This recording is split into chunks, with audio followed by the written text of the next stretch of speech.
They say money can't buy happiness, but in Dubai, it can definitely buy silence. Behind every gleaming tower and diamond-studded charity gala, there's always someone willing to kill to keep their secrets buried. On July 29, 2018, one of Dubai's most envied women was found with her throat slashed in her luxury apartment. The killer? A professional assassin paid over $1 million. The man who ordered her death? Still walking free, still wielding power, still silencing anyone who dares speak his name.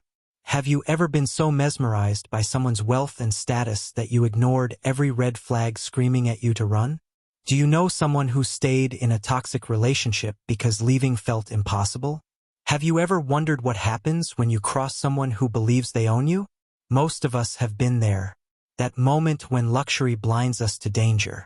When we mistake control for love. When we think we're untouchable because of who we're with. But here's the terrifying truth. In a city where power is absolute, falling for the wrong person doesn't just break your heart. It can end your life. This is the story of Selena Marouk, a 33-year-old Lebanese woman who had everything Dubai promised: designer clothes, exclusive parties, unlimited access to the city's elite circles. She was married to a successful real estate developer, lived in a penthouse overlooking the marina, and moved through society like royalty. But Selena made one fatal mistake.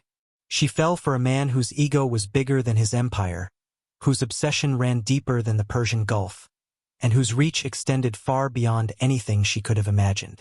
When she tried to walk away, he decided she belonged to him forever. And in his world, forever meant exactly that. What you're about to hear isn't just another affair gone wrong. This is the chilling blueprint of how the ultra-powerful eliminate problems when money, intimidation, and manipulation aren't enough. You'll discover the sophisticated network that carried out her execution, the evidence that pointed straight to her killer, and why justice never came. But more importantly, you'll learn the warning signs Selena missed. Signs that could save your life or someone you love. Now, before we go any further, let me ask you something. If you're watching this video, you clearly care about these untold stories. You want to know the truth behind the headlines. So why haven't you subscribed yet? I spend weeks researching these cases, uncovering details the media won't touch, bringing you stories that expose how the system really works. The least you can do is hit that subscribe button. Don't be someone who takes the value without giving anything back. Ready to enter Dubai's darkest secret?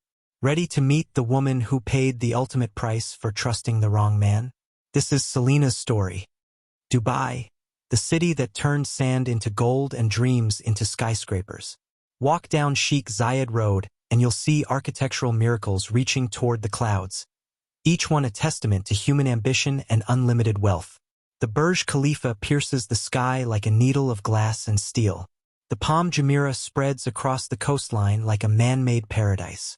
Marina towers reflect the Arabian sun, creating a dazzling display of prosperity.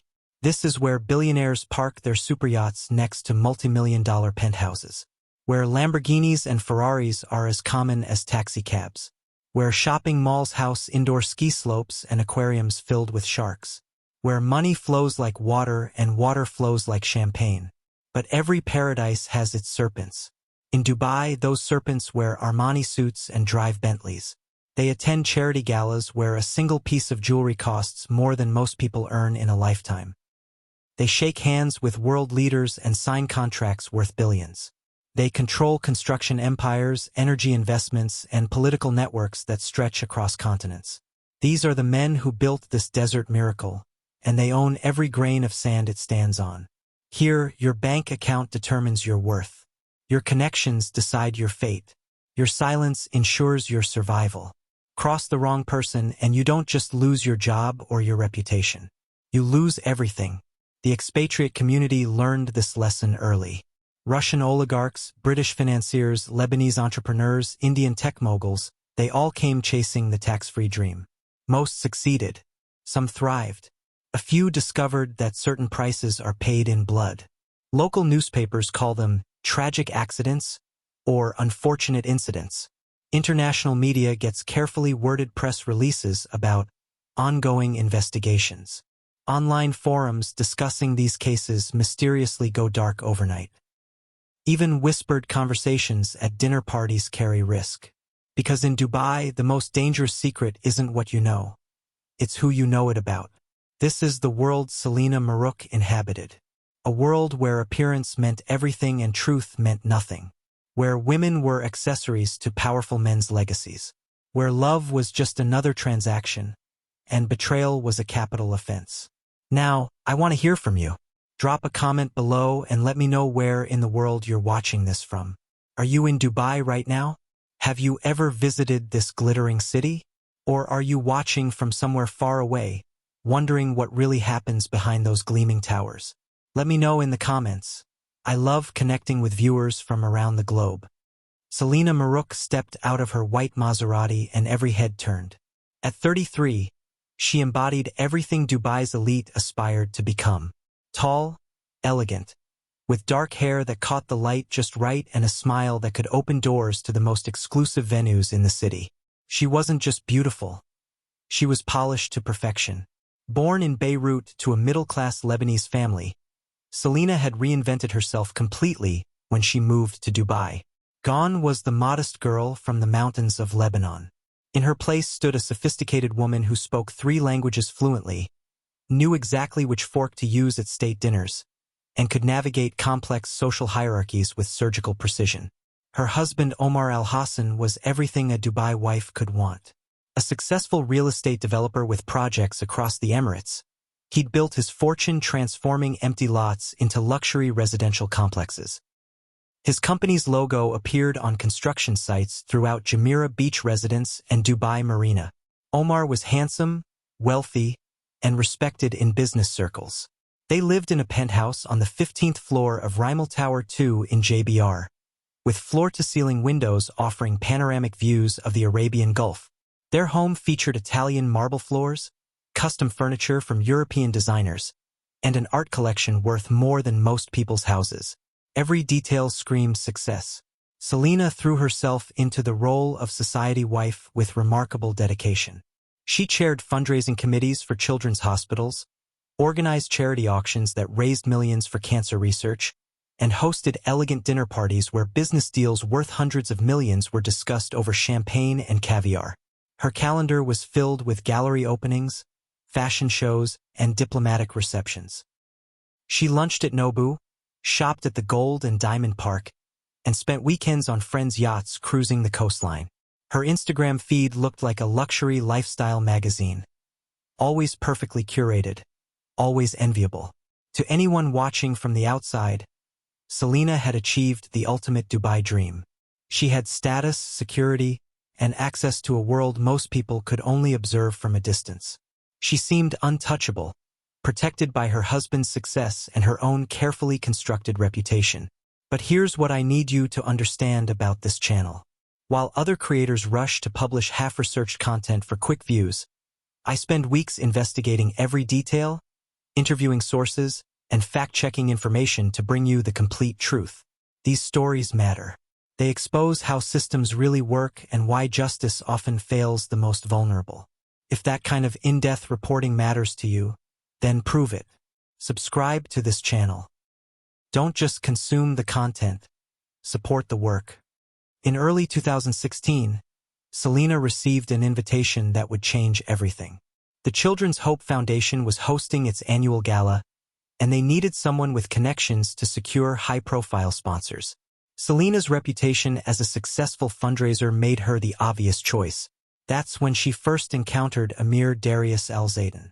At 48, Darius commanded attention the moment he entered any room. Silver-haired, impeccably dressed, with the kind of confidence that comes from wielding serious power. His business empire stretched across construction, energy investments, and overseas holdings that few people fully understood. Government officials took his calls immediately. International contractors competed for his projects. When he spoke, people listened. More importantly, when he wrote checks, organizations received funding that transformed their capabilities overnight. Darius approached Selena at the gala with what seemed like genuine interest in her charity work. He asked intelligent questions about their programs, listened intently to her explanations about funding challenges, and offered insights that showed he understood the complexities of running effective charitable organizations.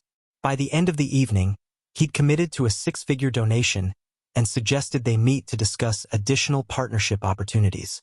Their first official meeting took place at his office in Dubai International Financial Center. The 40th floor conference room overlooked the entire city, with views that seemed to encompass half the Arabian Peninsula. Darius listened as Selena outlined various projects needing support, nodding thoughtfully and taking notes on leather-bound notepads. But something felt different about this meeting. His questions became more personal. How long had she lived in Dubai? Did she enjoy the expatriate lifestyle? What did her husband think about her charitable involvement? The conversation kept drifting from professional topics to private matters. When Darius offered to fund not just one project but 3 separate initiatives, Selena felt grateful but also slightly uncomfortable.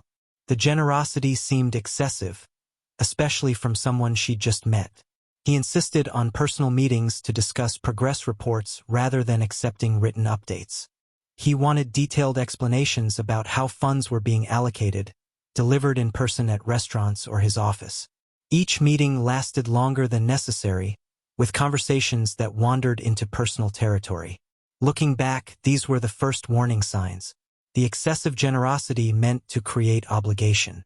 The insistence on face-to-face meetings when emails would suffice.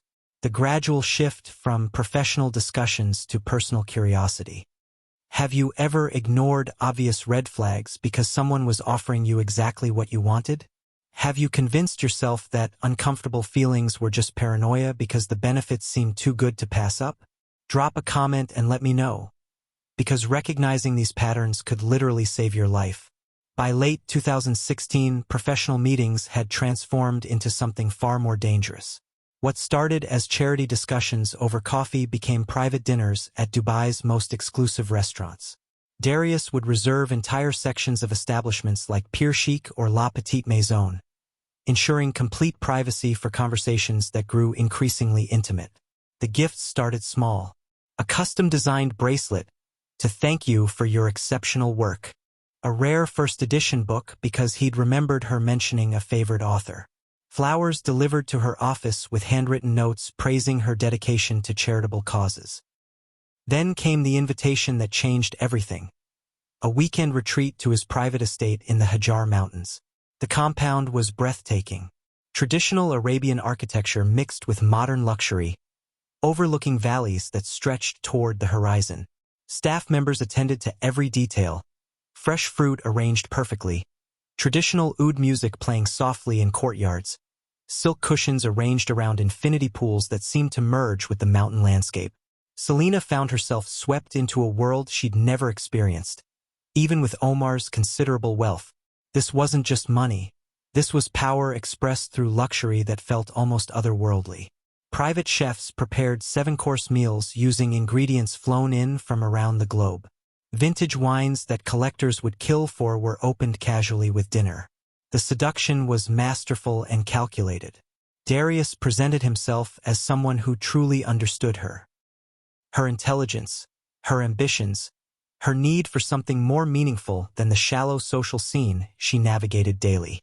He listened when she expressed frustration about feeling like decoration at Omar's business events. He encouraged her ideas about expanding charitable work internationally. Most intoxicating of all was the access he provided to real power. Government ministers sought his opinion. International business leaders flew to Dubai specifically to meet with him. When he spoke, policies changed. When he invested, entire industries shifted. Selena began rearranging her schedule around their meetings.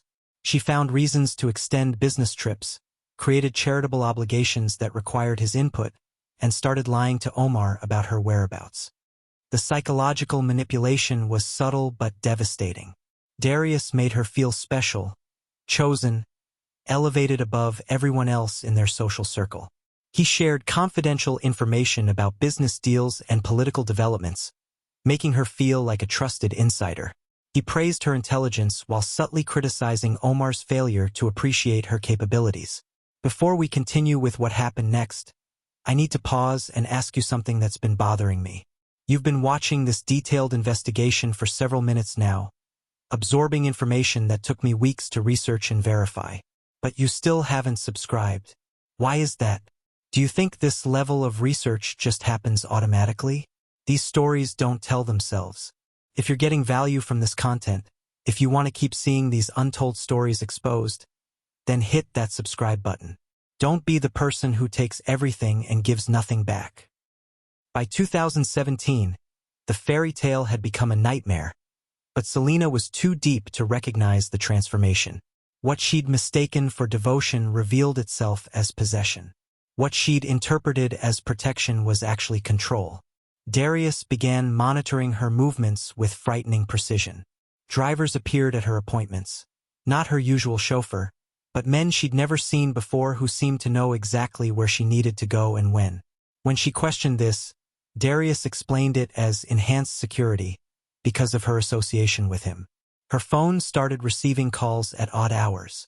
Not from Darius directly, but from his assistants asking about her schedule, her plans, who she'd be meeting. They framed these inquiries as coordination efforts, ensuring her safety and managing potential conflicts with his calendar. Social invitations that once flowed freely began drying up. Friends stopped calling. Charity committees found reasons to exclude her from planning meetings. At first, Selena attributed this to natural social fluctuations, but the pattern became impossible to ignore.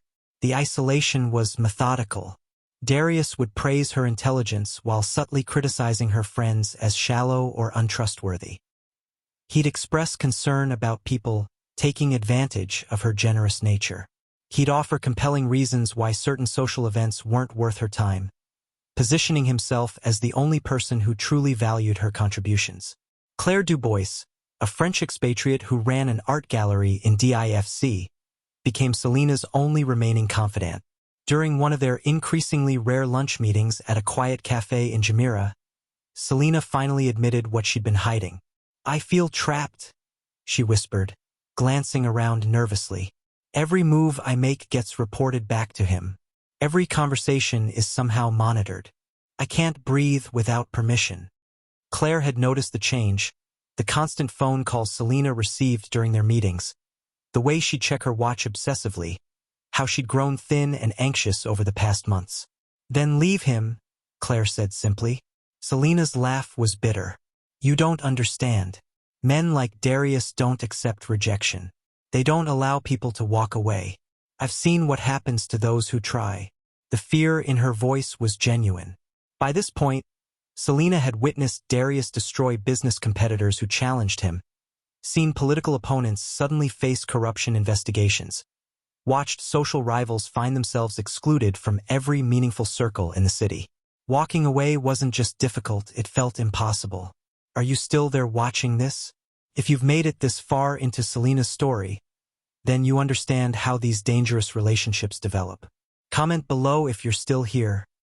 I want to know that people care enough about these stories to stick with them until the end. And seriously, stop being one of those viewers who watches everything but refuses to subscribe. These investigations take real time and effort. Support the channel. July 29, 2018 started like any other Monday morning in Dubai. The sun rose over the Persian Gulf, casting golden light across the marina towers. Traffic built slowly on Sheikh Zayed Road as expatriates headed to their offices in gleaming business districts. Selena had scheduled a 10 a.m. meeting with the Children's Hope Foundation Board to discuss their upcoming winter fundraiser. The meeting was crucial. They needed to finalize venue arrangements and confirm major donors for an event that would determine the foundation's budget for the following year. By 10:30 a.m., the foundation's director tried calling Selena's mobile phone. No answer. They tried her home landline. Nothing. This was completely out of character for someone who prided herself on punctuality and professional reliability. At 11 a.m., concerned board members decided to contact Omar's office. His secretary confirmed that he was in Abu Dhabi for construction meetings and wouldn't return until evening. She had no information about Selena's whereabouts. Meanwhile, at Rimal Tower 2, Fatima Al-Rashid arrived for her regular Monday cleaning duties. She'd worked for the Al-Hassan family for 3 years and knew their routines perfectly. Selena was usually dressed and having coffee by 9 a.m., either preparing for appointments or working on her laptop in the living room. The apartment felt wrong the moment Fatima unlocked the door. Complete silence greeted her instead of the usual morning sounds. CNN International playing on the television, coffee brewing in the kitchen, classical music drifting from Selena's home office. Fatima called out as she entered, announcing her arrival according to their established routine. No response. She assumed Selena was still sleeping, perhaps feeling unwell, so she began her cleaning tasks quietly in the kitchen area. At 2:47 p.m., Fatima discovered what would become one of Dubai's most covered-up crimes. Selena lay sprawled across the marble floor of her master bedroom, surrounded by evidence of a violent struggle. Her throat had been cut with surgical precision, a single deep slash that severed her carotid artery. Her hands and forearms bore defensive wounds where she'd fought desperately against her attacker. Blood had pooled beneath her body and splattered across the white Italian furniture. Drawers had been pulled open and contents scattered, creating the appearance of a burglary gone wrong. But certain details didn't fit the robbery narrative. Expensive jewelry remained untouched on her dresser. Her laptop sat undisturbed on the bedside table. Her designer handbag, containing cash and credit cards, lay unopened near the bedroom door. Someone had wanted this to look like a random crime, but they'd made critical mistakes that would expose the truth. Dubai police arrived within minutes of Fatima's emergency call. The first responding officers immediately recognized this wasn't a typical break-in gone wrong. The precision of the attack, the selective nature of what had been disturbed, and the victim's high-profile social connections demanded immediate escalation to the Criminal Investigation Department.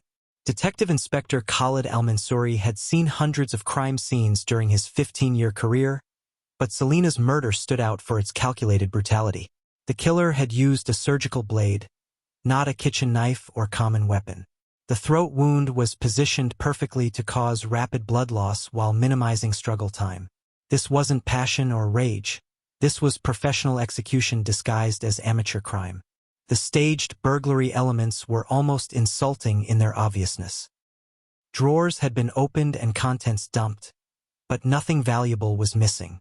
The killer had scattered papers across the floor, but hadn't bothered taking items that any real burglar would grab immediately. Diamond earrings worth 50,000 dirhams, a Rolex watch, stacks of cash in her home safe. Most telling of all were Selena's defensive wounds.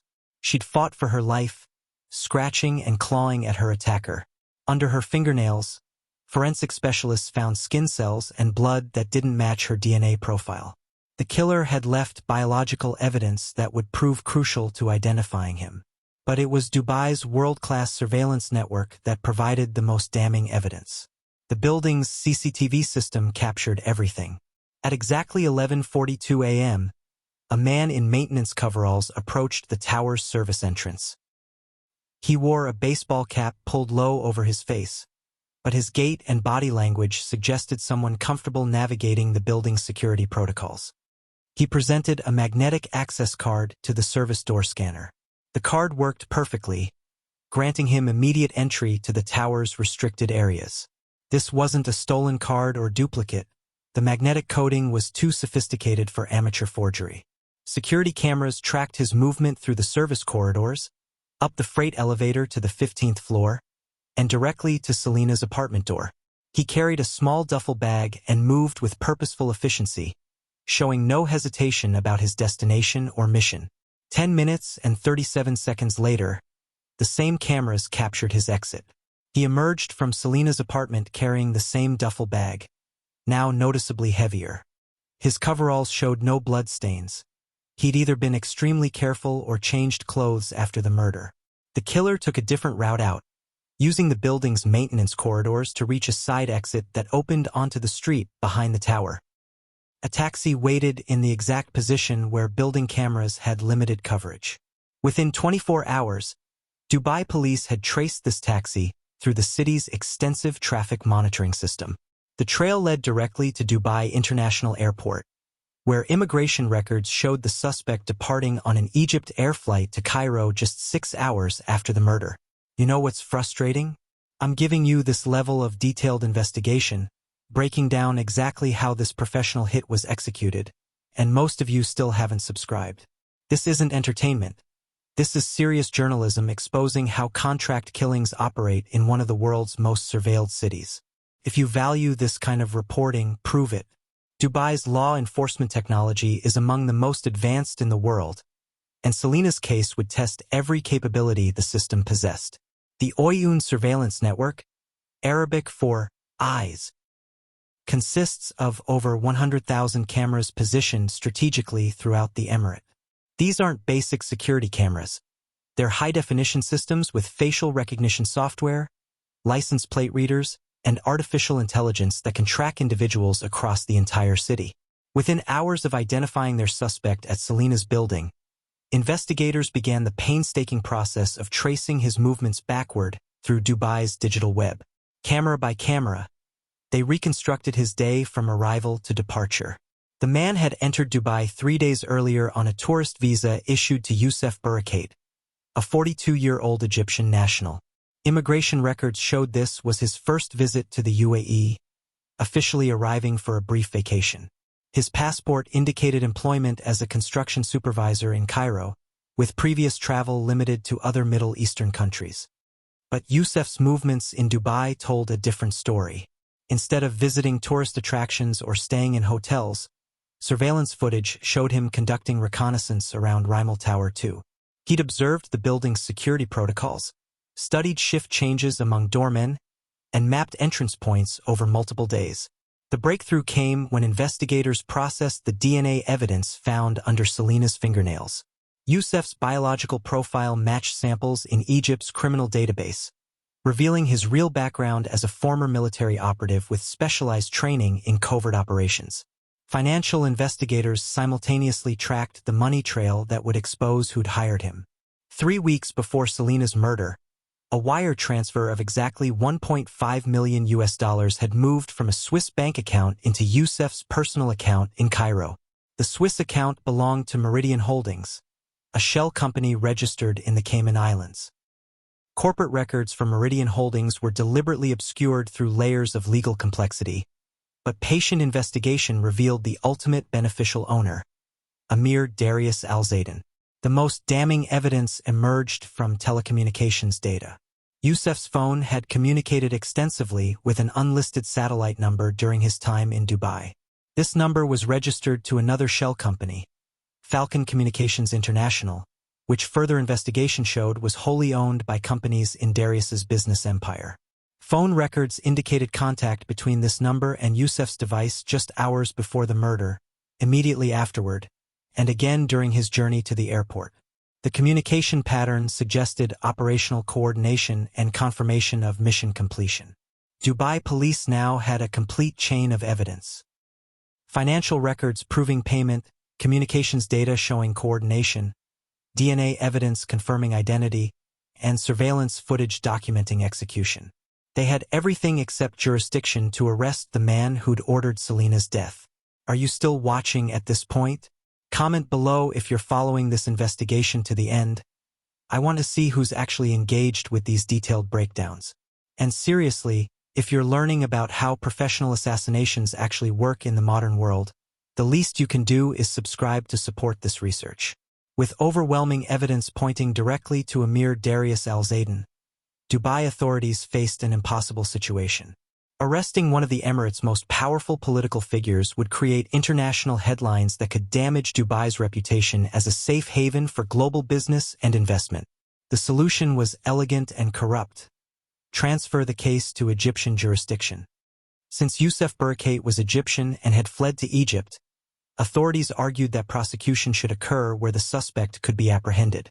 This legal maneuver allowed Dubai to appear cooperative with international law enforcement while effectively washing their hands of a politically explosive situation.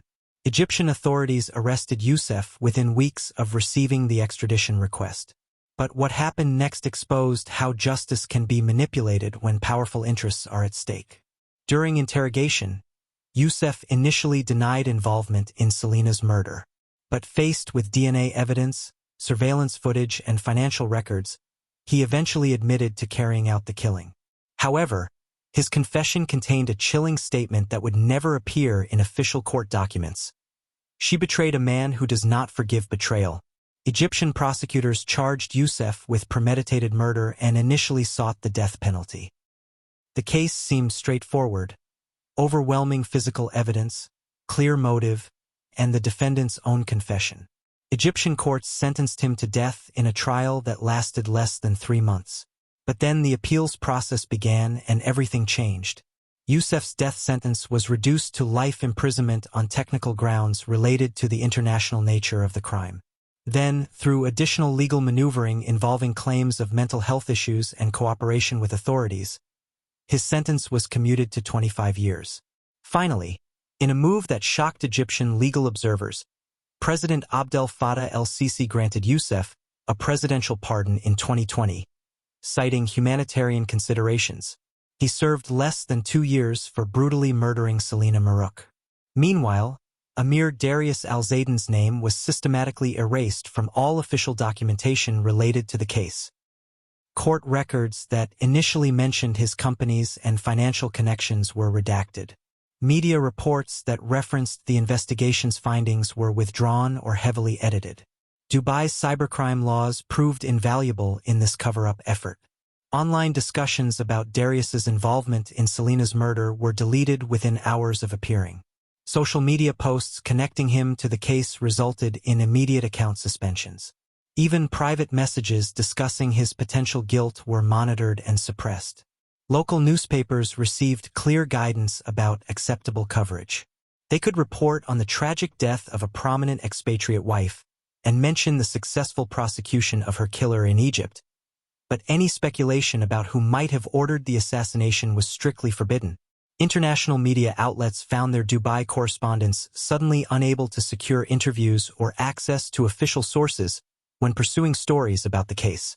This is exactly the kind of systematic cover-up that most true crime channels won't touch because it's too politically sensitive. But that's why channels like this matter. If you want to keep seeing these stories exposed, subscribe right now. Don't let them silence these voices completely.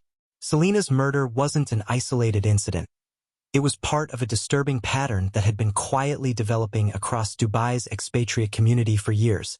Women with connections to powerful men were dying under suspicious circumstances, and each case followed the same playbook: swift investigation, convenient foreign prosecution, and systematic media silence. In March 2017, Yelena Kozlova, a 29-year-old Russian expatriate, was found stabbed to death in her Palm Jumeirah villa. She'd been romantically involved with a prominent Emirati businessman who controlled major shipping contracts through the port. Dubai police solved the case within days, arresting her Filipino housekeeper and securing a confession. But expatriate communities whispered about the businessman's violent threats when Yelena had tried ending their relationship. 8 months later, Margaret Thompson, a 35-year-old British financial consultant, allegedly fell from her 12th floor balcony in Dubai Marina. Initial reports described it as suicide, but forensic evidence revealed she'd been pushed.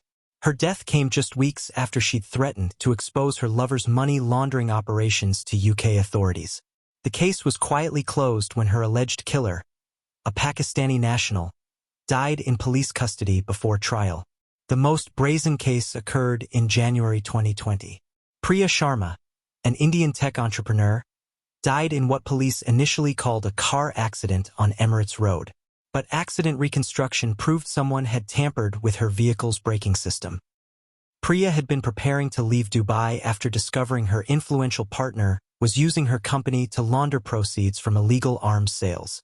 Her killer was arrested, convicted, and sentenced to life imprisonment, then mysteriously released on appeal 6 months later. Each case shared identical characteristics: a powerful man, a woman who posed a threat to his interests, professional execution disguised as random crime, foreign prosecution to avoid local scandal, and complete media blackout of any connections to influential figures. Dubai's advanced forensic capabilities meant these crimes were solved quickly and efficiently. DNA evidence was processed within hours. Surveillance footage provided clear identification of perpetrators. Financial records exposed payment trails. The technical aspects of law enforcement worked flawlessly. But when those investigations pointed toward politically protected individuals, the system's priorities shifted from justice to damage control. The message to Dubai's expatriate community was clear. Discretion wasn't just advisable. It was essential for survival. Women who became inconvenient to powerful men didn't just lose relationships or social status. They lost their lives. And the world never learned their real stories.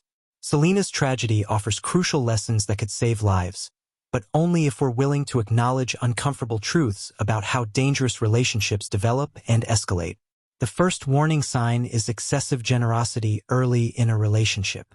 When someone showers you with gifts, opportunities, or access that seems disproportionate to your actual connection, ask yourself why. Legitimate generosity comes with no strings attached.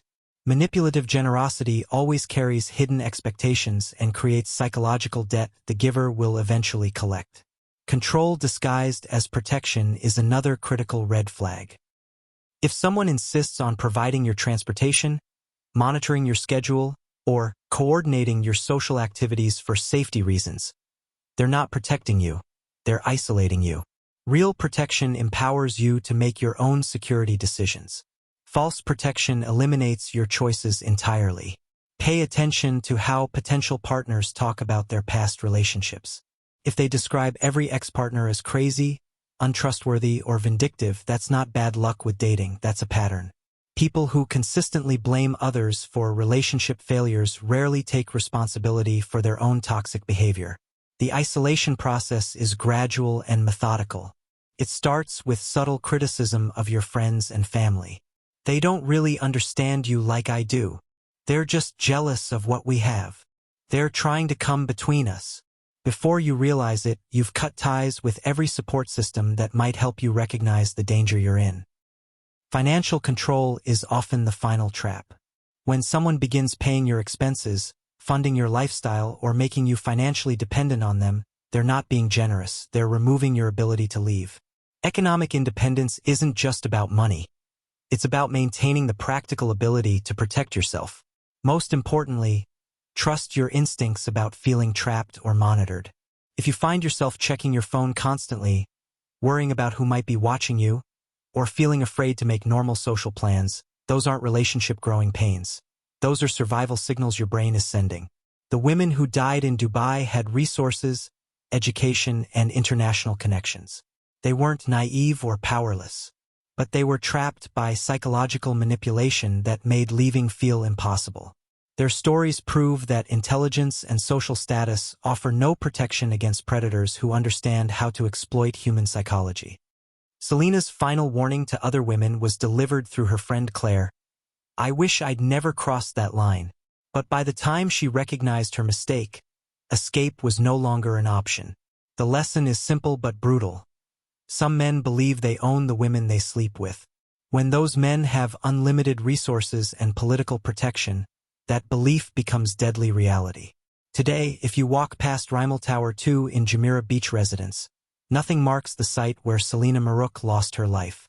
The luxury apartments continue selling for millions of dirhams. Wealthy expatriates still move through the same social circles, attending the same charity galas, making the same connections that once seemed so promising to a young Lebanese woman seeking her place in Dubai's elite world. But among those who knew her story, Selena's name became a whispered warning passed between women at private dinners and exclusive clubs. Her fate serves as a brutal reminder that in cities where power concentrates among so few people, crossing the wrong person can be fatal. The pattern she exposed continues. Women still disappear from Dubai's social scene when they become inconvenient to powerful men. Cases still get transferred to foreign jurisdictions when investigations threaten influential figures. Media coverage still gets suppressed when truth becomes politically dangerous. Emir Darius Al-Zaydan continues living his life, attending state functions, and wielding the same influence that protected him from consequences. He learned that in Dubai, money and political connections can literally get away with murder. Selena's family returned to Beirut with only bitterness and unanswered questions. They received no justice, no acknowledgement, no closure. Their daughter's life was erased from public memory as efficiently as her killer was eliminated from official records. For Dubai's expatriate community, Selena Maruk's story became the ultimate cautionary tale about recognizing when luxury becomes a golden cage, when protection becomes control, and when love becomes ownership. Some secrets in the desert city are still paid for in blood. Selena paid that price so others might recognize the warning signs before it's too late. Her legacy lives in the lessons her death teaches us about power, justice, and survival in a world where silence is enforced by violence. Thank you for watching this investigation into Selena's story. If this content opened your eyes to how justice really works for the powerful, hit that like button, subscribe to the channel, and turn on notifications so you never miss these untold stories that mainstream media won't touch.